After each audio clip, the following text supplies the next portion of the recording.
If there was a big idea from our first session in the series, it would probably be that God is already at work all around you, transforming lives. And if there's a big idea from the second session, it might be that God's inviting you and I to join him in that transforming work.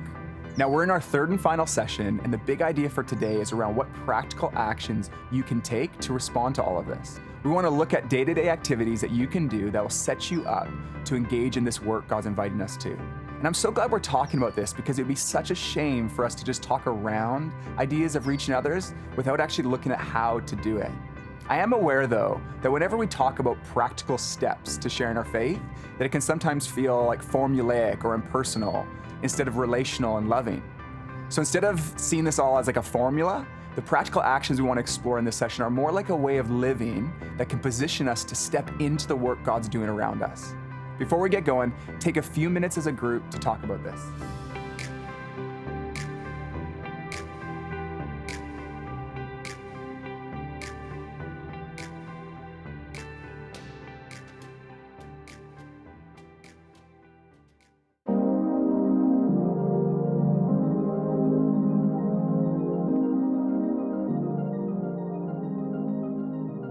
I was on staff at a large church and I loved what I did, but I had a crisis one day, a normal day like any other day, when I came home and my wife had just started inviting neighbors over to share a meal with us.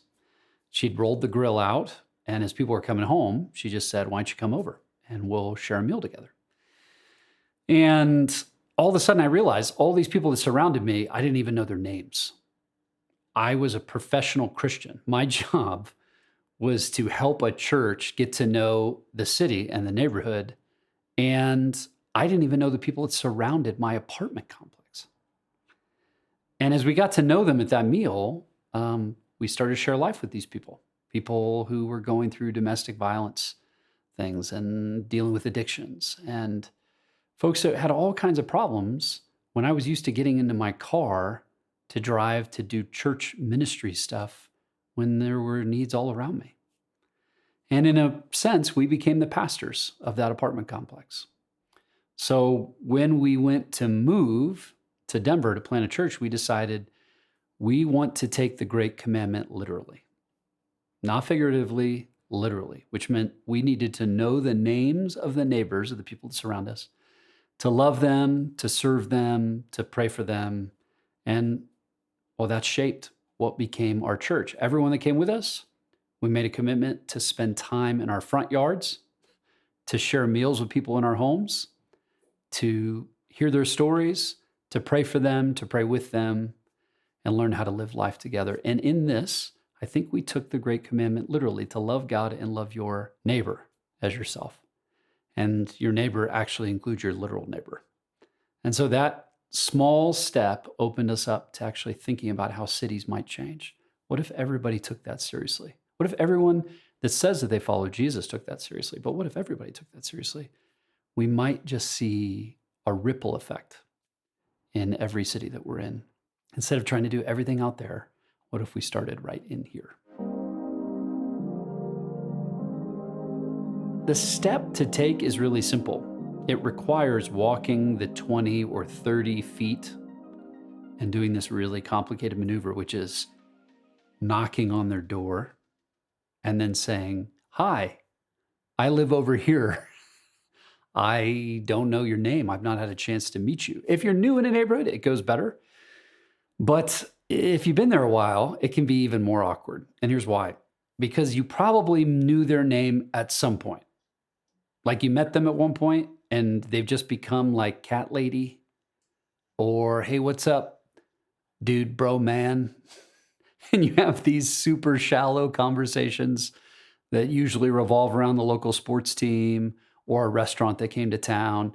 And you have to go over a little speed bump, this little teeny speed bump that's awkward, where you say, "I know I should know your name. I am so sorry, but I can't remember it." And then my recommendation is that you write it down. We use a little tool that we call Block Map. It's effectively a tic-tac-toe board. Just on your refrigerator, make a tic-tac-toe board and just write the names of your neighbors. And that way, when you look at them, you can start to remember them. And who knows, you might even start to pray for them. And who knows even further, God might actually begin to break your heart for them. When you get to know someone's name, something strange happens in our minds where we begin to connect to their story.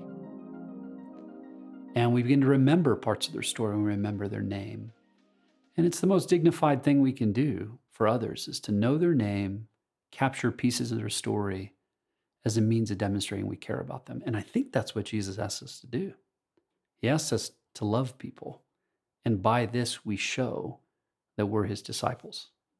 That can start somewhere simple, by knowing their name, capturing a bit of their story, and then reflecting that back to them. And if you already know the names of your neighbors, here's another step you can take, which is maybe you could share a meal with them. Here's a guess about all your neighbors. I have a guess. They probably eat food. Another guess. They probably eat food around the same time you eat food. And if you make a little extra food and you let them bring some of their food, you can actually share a meal together. And sharing a meal together is one of the most intimate things you can do. And it's actually one of the most simple things you can do. I believe that evangelism moving forward will be mostly lived out and worked out through hospitality. That people will open their homes and open their lives to connect with others in a way that they can see the life of Jesus and the hope that God has in their lives by just looking at them, by sharing space with them, by sharing time with them. This is what Jesus modeled. I mean, if you take the parties out of the New Testament, you don't have a New Testament. If you take meals and the connection that we have around food from the whole of the Bible, you don't have a story of the Bible. You take the Passover away. That's a big thing to take away from the Bible. Sharing space and time together where we open our hearts up, we ask questions, and we live life together is best done around food and around a meal and in a place where people feel welcomed.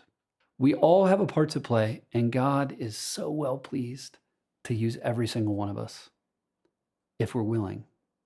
If we say, God, use me, he can use you no matter what.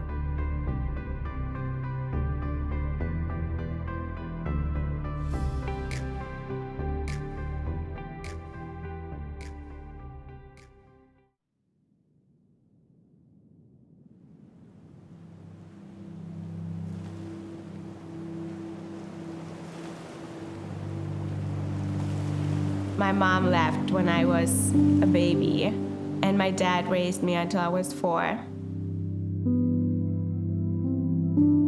My dad thought it was best for me to go to Germany to grow up with his sister. I remember though the day when we went to the airport, and I remember holding on to that gate because I didn't want to leave him. I hated my father for leaving me. Right? Sending me somewhere I don't know. When I was 7, I got abused from a neighbor. I hated God. I hated him for all the stuff I went through. And I was like, oh, if you exist, why would you do this to me, you know? I was looking for a nanny job, and I saw Stephanie's post. You know, I just put an ad out there for a nanny. And so the day that she walked in, we kind of just thought, you know what, this makes a ton of sense. Let's just do this. Matt was on the phone, and he was like, yeah, Rahua, we would love to have you as Riley's nanny, and we would welcome you to our family. And I was like, what? This is crazy.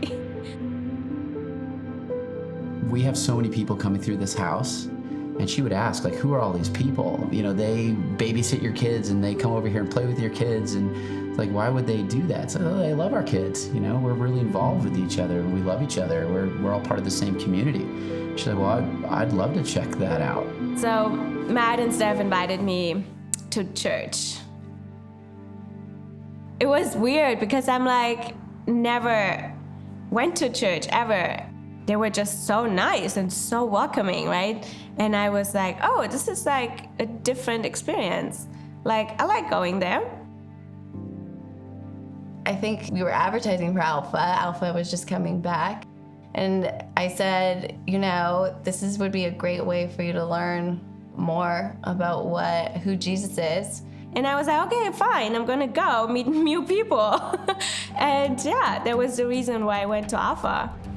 First night, I didn't really interact much with other people. I just listened and was quiet, I think, the first night.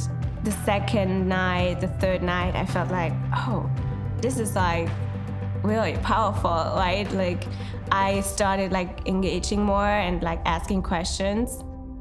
I think it was the time when it was about forgiveness. It was just so powerful that, he forgave us for everything we did and that he still loves us, right?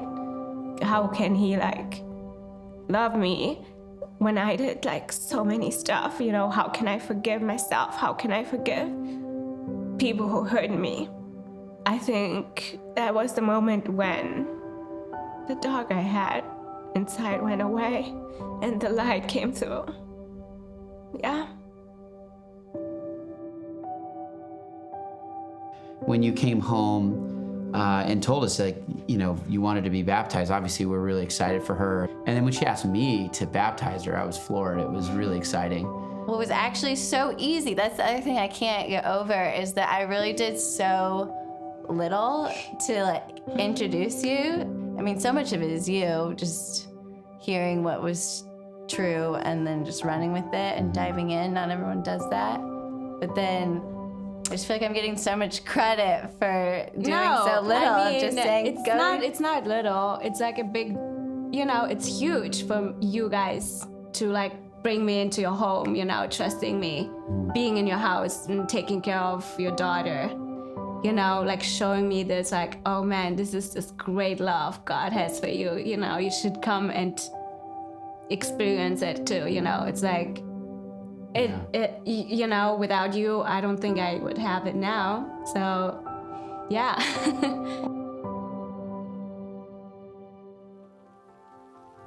When I first heard Jay Pathak talk about loving our neighbors, what stood out to me was how accessible it all felt.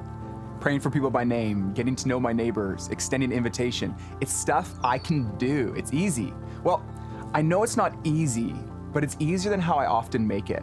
And I guess what I mean is these are the kind of practices that you and I can build into our lives right away. But I don't want you to feel all this pressure to do it all at once. Just start small. Take one idea and put it into action. Start praying for people that you work with by name, or introduce yourself to your neighbor, or invite a friend to church or to Alpha or to a meal at your home. I found that it's often these small steps that lead to unexpected opportunities. So whatever you do, don't do nothing. Take a step and see what God might do with it. This whole series was meant to help spark a conversation that can lead to new engagement with God and other people in your life. And the beauty of starting the conversation as a group like you've done is that whatever next steps you take, you get to walk them out together, which is way more meaningful and way more fun. And as you share your life and share your faith in Jesus with others, you will get a front row seat to see people's lives transformed by the love of God.